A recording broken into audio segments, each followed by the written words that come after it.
अस्सलामुअलैकुम। आज के इस वीडियो में बात करेंगे पीएचपी वेरिएबल्स के बारे में। पीएचपी के वेरिएबल्स कैसे डिफाइन किए जाते हैं, कैसे इनको सही वे में लिखा जाता है और कैसे इनको रॉन्ग वे में भी लिखा जाता है। इसके दो तरीके होते हैं, एक इसको हम राइट वेज में लिखते हैं और सेकंड जो है वो इसको हम रॉन्ग वेज में लिखते हैं। बहुत सारे स्टूडेंट्स ऐसे हैं इसको बहुत ही जो है वो गलत मेथड के साथ इम्प्लीमेंट करते हैं। आज मैं आपको बताऊंगी कि हम पीएचपी के वेरिएबल्स को कैसे डिफाइन करते हैं।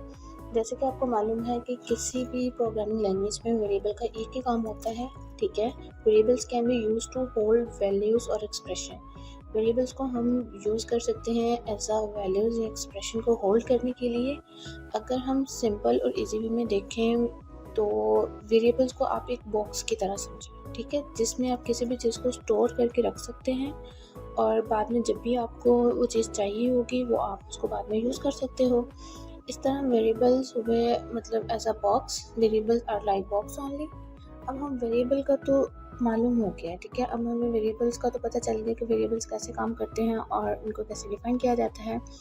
आपने बस माइंड में ये रखना है कि वेरिएबल्स को हम एज अ बॉक्स की तरह काम करते हैं, ठीक है। वो आपके पास एज अ बॉक्स है, इसमें आप कोई भी चीज़ रख सकते हो और जब आपको बाद में चाहिए तो आप उसको इम्प्लीमेंट कर लीजिएगा।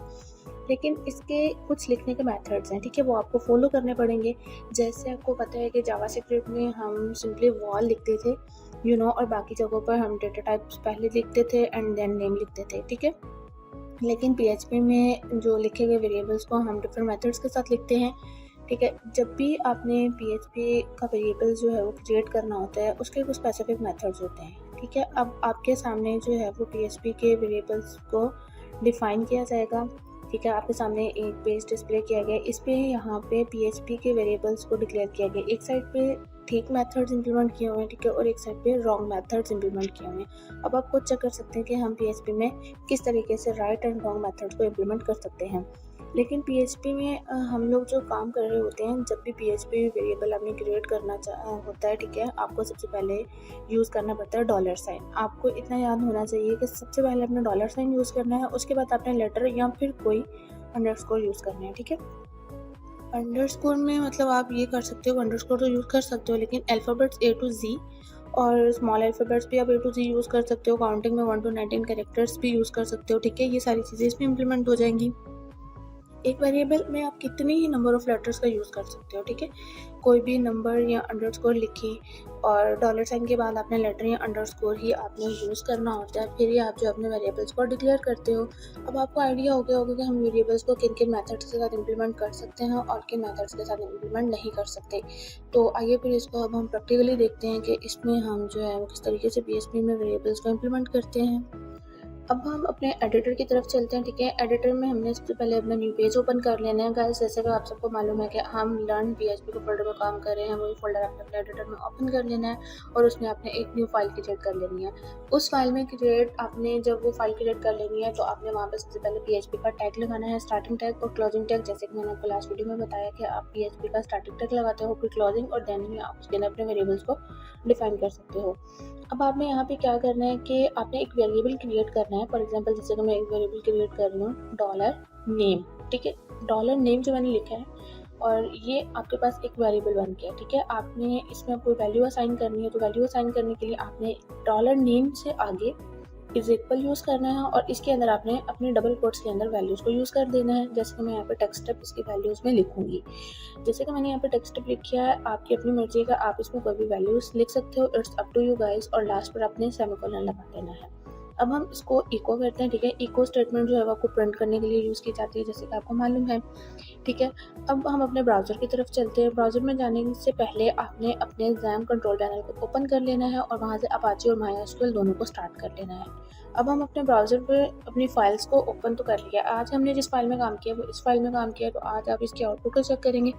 तो डियर स्टूडेंट्स, इस फाइल में वो देखिए कि जो मैंने टेक्स्ट प्रिंट किया था वो यहाँ पर टेक्स्ट जो है वो प्रिंट हो चुका है। तो गाइज, आज आपको ये एक नाम जो है मल्टीपल टाइम्स भी मतलब कह रहे हो कि हमने इसमें देखना है, तो आप ये नहीं कि इस पूरी लाइन को अगेन एंड अगेन कॉल करते जाओगे और यहाँ पे फिर आप क्या करोगे कि मतलब इतनी लंबी लाइन्स लिखते जाओगे, ऐसा बिल्कुल भी नहीं है। तो गाइज़ अगर आपने मतलब इसको मल्टीपल टाइम्स देखना है तो आप इसकी इको की स्टेटमेंट को यहाँ मल्टीपल टाइम्स कॉल करके इसमें वेरिएबल के नेम की वैल्यूज़ को चेंज करेंगे, ठीक है। जैसे कि अब मैं यहाँ पे लिख रही हूँ, जैसे कि वैल्यूज़ में मैंने टेक्स्ट लिखा था, तो यहाँ पे मैं लिख दूँगी वेलकम टू टेक्स्ट। तो आपने इसको मतलब वेलकम टू टेक्स्ट देखिएगा प्रिंट हो जाएगा। और जैसे हम इसके आउटपुट की तरफ चलते हैं, अब आउटपुट में देखिएगा टेक्स्ट की जगह आपके सामने डिस्प्ले हो रहा है वेलकम टू टेक्स्ट।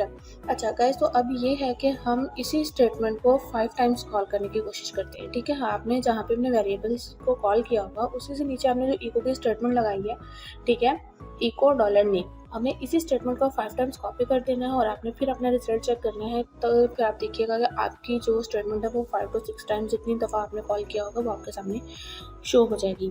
अब आप ये चाह रहे होगे कि आप अपने वेरिएबल्स में जो हेडिंग्स है उसको भी बोल्ड करना चाह रहे होगे, ठीक है। अब जैसे यहाँ पे लिखा हुआ है वेलकम टू टेक्स्ट, तो मैं यहाँ पे जाऊँगी अपने वेरिएबल में जहाँ पे मैंने लिखा हुआ था इको डॉलर नेम, ठीक है।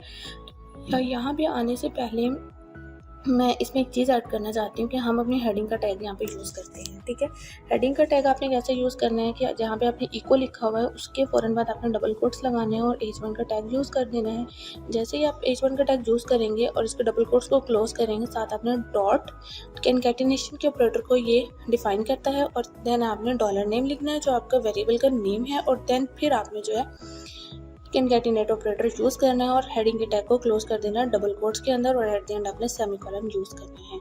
तो गाइस आज के इस वीडियो में हमने सीखा कि हम वेरिएबल्स को किन किन मेथड्स के साथ देख सकते हैं, कौन से इनके राइट मेथड्स हैं, कौन से इनके वेरिएबल्स के रॉन्ग मेथड्स होते हैं डिफाइन करने के, ठीक है। नेक्स्ट वीडियो में हम इंशाल्लाह PHP के CRUD सिस्टम के बारे में बात करेंगे, ठीक है, कि CRUD सिस्टम में हमें कौन कौन सी क्यूरीज के बारे में नो हाउ होनी चाहिए। और उससे पहले जो मोस्ट इंपॉर्टेंट बात थी कि आपको वेरिएबल्स के बारे में मालूम होना चाहिए कि हम वेरिएबल्स में कैसे काम करते हैं और किस तरीके से काम करते हैं। तो गाइस इस वीडियो को आप चेक कर लीजिएगा। नेक्स्ट वीडियो में मिलते हैं, तब तक के लिए अल्लाह हाफिज़।